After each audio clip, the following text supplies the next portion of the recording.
네, 사람이 살면서 돈 빌려주고 돈 못 받는 일만큼 그렇게 짜증나고 열받는 일이 없죠. 근데 그만큼 배달하면서 그런 느낌을 받을 때가 오배달이에요. 제가 어제 저녁에 맥이 빠져서 그냥 들어왔는데 오배달한 거 분명히 제 잘못이 맞습니다. 거의 오배달 건이 생기면 일반 음식점보다는 맥도날드가 좀 많이 오배달이 생기는데, 제가 금액을 불러주면 그쪽에서 그거에 맞는 픽업 음식을 내주거든요. 그럼 이게 바쁘긴 해도 금액이 맞더라도 한번 확인해야 되는 게 맞긴 맞아요. 제가 그거에 대한 실수를 한 건 맞죠. 확인을 하고 가야 되는데 바쁘다 보니까 그렇게 못하는 게 대부분이에요. 이렇게 오배달을 한번 해서 겪고 나면 꼭 확인해야지 하면서도 결국에 일을 하다 보면 다시 그 습관대로 간단 말이죠. 그래서 요번에도 그런 일이 벌어졌어요. 어제도 잘 배달을 해주고 문 앞에까지 놔줬는데 소비자가 시킨 음식이 아니라 다른 버거가 왔다, 전화가 왔나 봐요. 확인해 보니까 제가 배달해 드린 그 햄버거는 다른 집으로 가야 될 햄버거를 갖다 배달해 드린 거죠. 그때는 5,500원이었었는데 배달은 잘 한 거예요. 픽업을 해서 제 입력돼 있는 그대로 갔는데 음식만 잘못 간 거니까 배달까지 완전히 다 한 거죠. 이건 진짜 돈 빌려주고 돈 못 받는. 전화가 왔어요. 그래서 수수료에서 차감 정산 된다고 얘기를 하더라고요. 그래서 알겠다. 그러면 내가 그 버거를 배달한 곳을 아니까 어쨌든 거기선 새로운 걸 배달을 할 거 아닙니까? 그래서 제가 그러면 내가 그 배달한 곳으로 가서 배달한 걸 다시 가지고 오겠다. 왜냐면 저도 내 돈에서 배달해주고 그 배달비 다시 깎이고 품만 팔고 또 오히려 음식값을 도로 내야 되는 상황이니까 그걸 손 안 댔으면 그냥 갖고 와서 먹으면 되니까 그렇게 한다 얘기를 했어요. 그랬더니 그 조항에 의해서 그렇게 되는 순간에는 그 음식물이 쿠팡 소유로 바뀐대요. 배달한 사람들이 임의적으로. 그래서 다시 회수를 하거나 수는 없는 거래요. 그래서 쿠팡에서 회수를 해달라 하면 모르겠는데 그렇지 않으면 그렇게 하면 안 된다 이 얘기를 하면서 돈은 까겠다 이렇게 얘기를 하길래 너무 열받잖아요. 억울하고 확인 안 한 건데 잘못이긴 해도 나는 그 금액을 얘기했고 그쪽에서 맥도날드에서 어련히 줬으려니 하고 받아서 갔는데 뭐 이게 몇 번 있어요 이런 사정들이. 오롯이 저한테만 부과된다는 게, 지불해야 된다는 게 항상 좀 불만이었어요. 근데 지금은 조금 바뀐 게 그 음식값이 16,600원이었어요 제가 내야 하는 금액은 9,500원인 거예요. 그러니까 일부를 쿠팡에서 음식값을 대주는 거죠. 16,600원에서 저는 9,500원만 하면 되는데, 근데 그게 중요한 게 아니라 또 거기서 5,000원을 더 까죠. 어차피 그게 제 스스로 정산으로 들어왔던 돈을 가져가곤 하는 건데 제 일품의 대가였으니까 그걸 가지 않았던 것도 아니고 갔었던 그 대가를 다시 회수해 가는 거니까 저는 오히려 마이너스가 생기는 거죠. 음식값 9,500원 그리고 제 일당을 못 받는 거고. 예전에는 저희가 그 음식값을 100% 다 팜플렛에서 내는 그런 상황이었는데 조항이 바뀌면서 일부를 쿠팡이 지급한다고 하면서 조항이 그렇대요. 아니 일을 해도 내가 더 했고 배달을 해도 내가 했고 일을 해도 더 많이 한 사람이 난데 왜 그 소유권이, 그리고 돈을 뱉어내는 것도 내가 더 많이 내는데 왜 소유권이 쿠팡한테 가느냐 따져 물었더니 뭐 어떡하겠네요. 조항이 그런데. 그렇다고 뭐 제가 그 상담사분하고 개인적으로 그런 것도 아니고 뭐 계속 따져봐야 답 나올 것도 아니고 그래서 그냥 접고 들어왔습니다. 어제 그 상담사분들도 하루에 얼마나 많은 상담을 하시겠어요. 좋다라는 상담을 하진 않을 거예요. 대부분 불만이거나 소비자든 라이더든 어쨌든 뭐가 불만족스러웠을 때 전화를 하지 너무 잘해줘서 칭찬하려고 전화하는 사람들은 그렇게 많지 않을 거거든요. 그러다 보니까 얼마나 짜증나겠어요. 늦은 시간까지 이렇게 일을 하는데. 그래서 그분들하고 그렇게 말다툼하고 말꼬리 잡고 싶진 않았어요. 그래서 그냥 알고만 싶었는데 그 조항이 바뀌어서 그나마 그렇게 되는 것이다. 다시 생각해보면 예전엔 100%를 내가 환불해야 되는 상황인데 지금은 그래도 쿠팡 쪽에서 5천 얼마를 내주니까 9,500원이 되는 거고. 근데 그 소유권이 어쨌든 쿠팡한테 가 있다. 그래서 내가 다시 배달한 걸 다시 가서 회수할 수 있는 권한은 없다.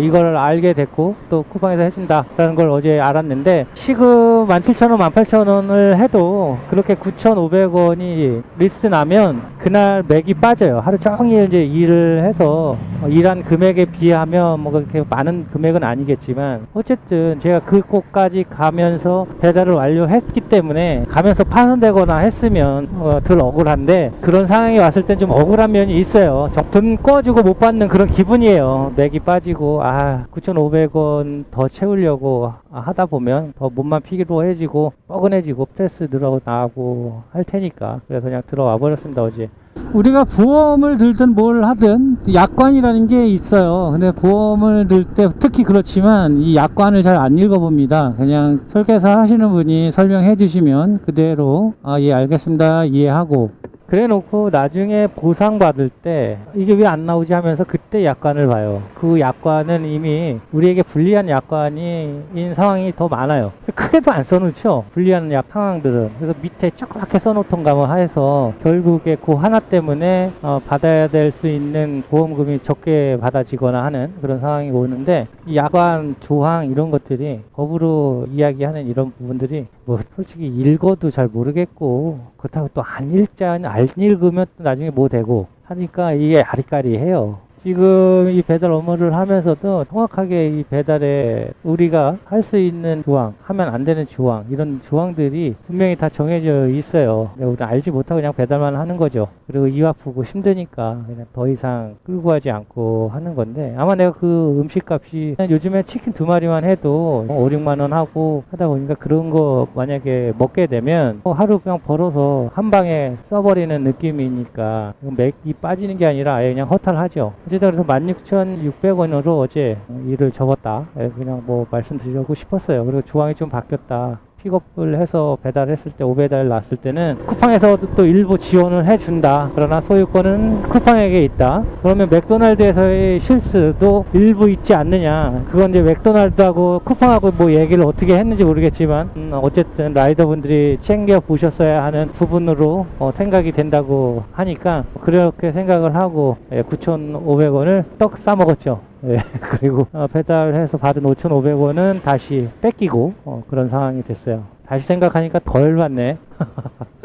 네, 이제 한 2시 정도 됐는데요. 여기 면목동에서 구리 쪽 나가는 콜이 들어오는 거 보니까 이제 콜이 좀 끊긴 것 같네요. 콜사가 된 상태에서 콜이 들어왔는데 두 콜 다 지금 구리 나가는 콜이에요. 구리도 이 도로에 있는 구리가 아니라 한강이 있는 그쪽 구리로 나가는 거다 보니까 동이나 이쪽으로 나가도 저는 안 나갑니다만 구리 한강 시민공원이 있는 그쪽 방향으로 콜을 보내니까 더더욱 안 가죠. 저는 지금 7,600원에 콜이 떴는데 가면 뭐해요. 갔다가 오는 그 거리 시간 터널 그 지나가는 구간이 오토바이 타고 지나가기 뭐 이렇게 위험하거나 그러진 않은데 왠지 지나가기가 싫어요. 그래서 그쪽은 아예 쳐다도 안 보는데 이 사가정역이나 오면 그쪽 나가는 콜이 종종 뜹니다.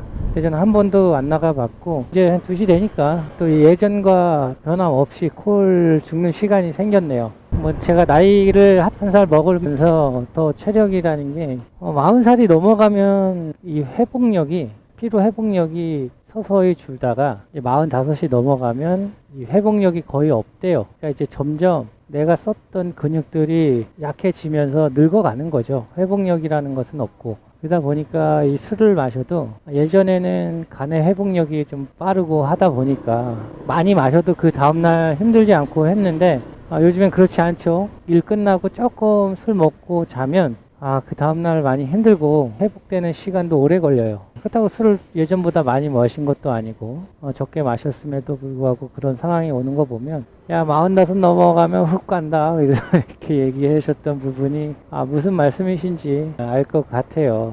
그냥 밤 100년 살다 보면 이제 그런 것들을 느끼게 되는데 아마 지금 바이크 타시는 분들 중에서 배달 바이크를 타시는 분들 중에서 50 넘으신 분들도 꽤 많으실 거예요. 제가 이렇게 지나다니면서 픽업하러 가서 보면 연세가 저보다 좀 몇 살 정도 더 많아 보이시는 분들도 계시고 한참 많아 보이시는 분들도 계세요. 근데 이 오토바이를 봐서는 잘 몰라요. 나의 연세가 어떻게 됐는지. 헬멧 벗고 계실 때나 이렇게 보면 연세가 좀 있으시구나 라는 분들이 꽤 계세요. 그래서 젊으신 분들은 벌써 딱 티가 나지요. 일단 몸에 문신이 다 드러나야 되니까 가끔 보면 저기 잠깐 옷이야 문신이야 이렇게 헷갈릴 정도로 그렇게 많은 타투를 하고 계신 분들이 있으니까 뭐 그게 나쁘다는 건 아닙니다. 자기들의 개성을 살리고 자기만의 모습을 나타내는 거 상징적인 거일 수도 있으니까 그게 나쁘다고 생각은 하지 않습니다. 우리 아이들이 이 다음에 타투를 한다 그러면 제가 또 어떤 반응을 보이게 될지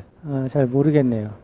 날씨가 참 좋네요. 근데 이 좋은 날씨에 비해 아침에 나오면서 본 뉴스 기사가 있는데 안타까운 기사를 좀 봤습니다. 그런 기사는 정말 보기 싫은 기사인데 라이더분께서 사고를 당하셨던 그런 기사였어요. 인천 쪽에서 배달을 하셨던 분이신 것 같은데 전국에서 거의 탑을 달리시던 그런 분이신 것 같아요. 한 달에 1200 정도 찍었다고 하시는 걸로 이제 기사가 났고, 신호대기를 하고 있는 상황에서 반대편에서 오는 버스가 덮치는 바람에 사망을 하셨다는 그런 뉴스를 보고 나왔어요. 정말 안타까운 일입니다. 그런 사고 내용들을 보면 정말 안타까워요. 그분께서는 뭘 한 게 없죠. 그냥 신호대기 하고 계셨던 것 뿐인데 왜 그쪽으로 차가 와야만 했는지 그거에 대해서는 정확히 모르지만 뭐 아무런 영문도 없이 당하신 거예요. 버스가 덮쳤기 때문에. 그 1200만 원을 찍기 위해서는 배달을 하셨던 분들은 다 아실 거예요. 그게 얼마나 엄청난 일을 하고 있었던 건지. 식사하는 시간도 없으셨을 거예요. 1200만 원에 반을 벌려고 해도 정말 많은 시간을 투자해야 되거든요. 성실한 기사분이셨는데 그런 일을 당했다고 하니까 좀 안타깝고 그렇습니다. 정말 이 오토바이 위에서 식사를 하고 하셨을 거예요. 에너지바 드시고 간단하게 빵 드시거나 하면서 일을 하셨을 텐데 그렇게 열심히 사셨던 분인데 한순간에 그렇게 됐다고 하니까 정말 이 일이 위험하긴 하고 일을 나오면서 한 번 더 겁을 먹고 나오는 그런 날이었습니다. 이제 가을 날씨로 접어들었는데 아침 저녁으로는 이제 선선하고 일할 맛이 좀 납니다. 가을 햇살이 낮에는 정말 따가워요. 곡식이 익는 그런 햇살이기 때문에 많이 따가운데 저를 비롯해서 다른 분들은 그런 사고가 정말 없으셨으면 좋겠어요. 정말 안전하게 귀가하시고 또 콜도 많아서 돈도 많이 버시고 하면서 행복한 날들만 가득했으면 좋겠다는 생각을 합니다. 그런 거 볼 때마다 지켜야지, 신호 지키고 천천히 다녀야지 이렇게 합니다. 근데 그분도 신호를 지키고 서 있었던 건데 그렇게 당한 건데 뭐 항상 말씀드리는 거지만 그런 부분에서 저는 이제 신께 저를 좀 보호해 줍사 하는 기도를 드린다고 말씀도 드렸었고 했는데 어떻게 할 수가 없는 거죠. 신의 영역입니다. 제가 아무리 이렇게 서 있어도 달려드는 차를 그리고 뒤에서 오는 차를 어떻게 막을 수는 없으니까 신께 맡기고 일을 하는 것이죠. 저도 저희 채널을 개설해서 이렇게 영상을 찍어서 올리고 하는데 아이들이 있는 가정에서는 유튜브와의 이 전쟁이 뭐 안 일어날 수가 없을 겁니다. 요즘에 유튜브를 안 볼 수 있는 상황이 아니고 미디어를 접하는 그런 세대들이고 그 세대들 자체가 태어나면서 아예 미디어 세계에서 태어났기 때문에 유튜브 없이는 거의 생활이 불가능하지 않을까 싶은 생각이 듭니다. 아예 안 보여주시는 분들도 물론 계시겠지만 대부분 유튜브 때문에 많은 실랑이가 벌어지죠. 부모님들과. 저희 집도 마찬가지예요. 저도 일을 안 하면서 아이들과 겹치면서 그 상황을 봤고 그래서 강아지까지 분양을 받고 이런 상황인데 학교를 가면 물론 다 스마트폰을 회수해서 다 보관을 한다고 하더라고요. 수업 시간이나 이런 시간에는 스마트폰을 볼 수 없는데 귀가해서 집에서가 문제죠. 엄마는 항상 부모님들은 다 마찬가지로 유튜브보다는 책이나 공부를 하는 걸 원하시죠.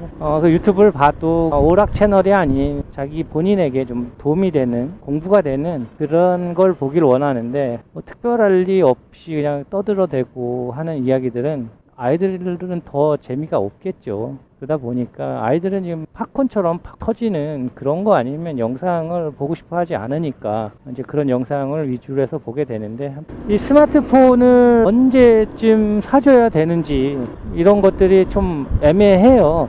아이들이 초등학교를 들어가서 사주는 분들이 꽤 많으시죠. 저희도 그랬으니까 뭐 연락을 해야 되니까 어쩔 수 없이 폰이 있어야 연락을 하고 하니까 스마트폰을 사주게 되는데 저희 같은 경우에는 이제 스마트폰을 우리가 통제할 수 있고 관리할 수 있는 그런 시스템이 돼 있는 폰을 사줬었어요. 아직도 아이폰을 사달라고 얘기를 하는데 아이폰이 중국 가격도 비싸고 신제품은 또 더 비싸고 저도 그런 걸 못 쓰는데 어떻게 딸이 그런 걸 씁니까?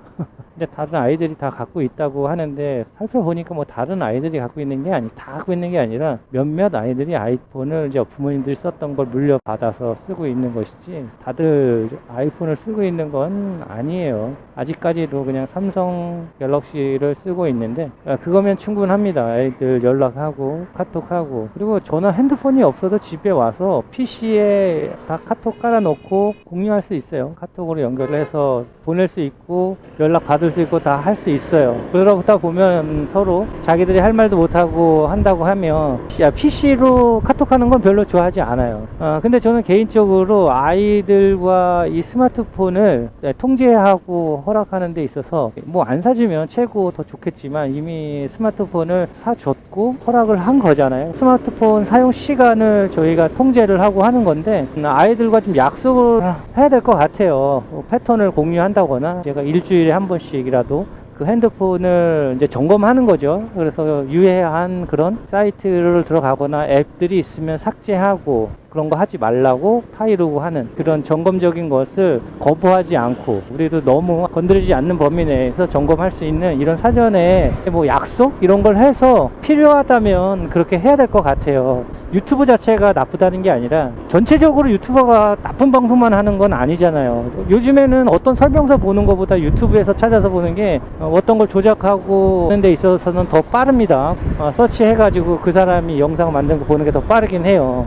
유해하진 않는 그런 영상들을 보게 되면 뭐 오케이 하고 아이들을 엄마가 하는 걸 봤는데 제가 정말 이거는 하지 말아야 되겠다라고 생각했던 부분인데 하고 있더라고요. 유튜브를 그러니까 스마트폰 자체를 우리는 게임처럼 놀잇감으로 생각을 하면 안 되는데 그게 제일 중요한 것 같은데 일단 집에서 놀잇감처럼 밖에 생각할 수 없게 만드는 것 같아요. 뭐냐면 책을 1시간 읽으면 30분 동안 스마트폰을 보게 해줄게 보상적인 의미로 그렇게 하고 있더라고요. 그러면 아이들이 책을 읽고 공부를 한 후에 받는 보상, 그러니까 보상은 내가 어떻게 하든 상관이 없는 거잖아요. 그게 얻을 수 있고. 근데 그게 아니라 스마트폰 자체를 내가 놀잇감이 아니라 뭐가 필요에 의해서 검색을 한다거나 했을 때 필요한 도구라고 생각을 해야지 놀잇감으로 생각하면 절대 안 될 것 같아요. 근데 그렇게 하고 있어요. 그래서 그렇게 하지 말자고 얘기를 했고 아이들은 통제를 하고 있고 책을 보고 있고 숙제를 하고 있는데 우리는 스마트폰을 보고 있어요. 핸드폰을 보고 있단 말이에요. 그러다 보니까 아이들은 왜 어른들은 저걸 보고 있고 나는 왜 숙제를 하고 있어야 되지? 이런 느낌을 받을 수 있겠더라고요. 그래서 하려면 스마트폰 통제라고 해가지고 없는 시간,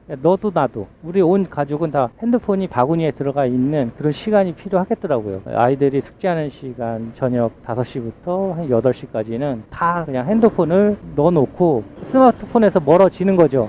그런 시간을 가지면서 스마트폰과의 멀리하는 시간을 점점 길게 할 필요가 있는 것 같아요.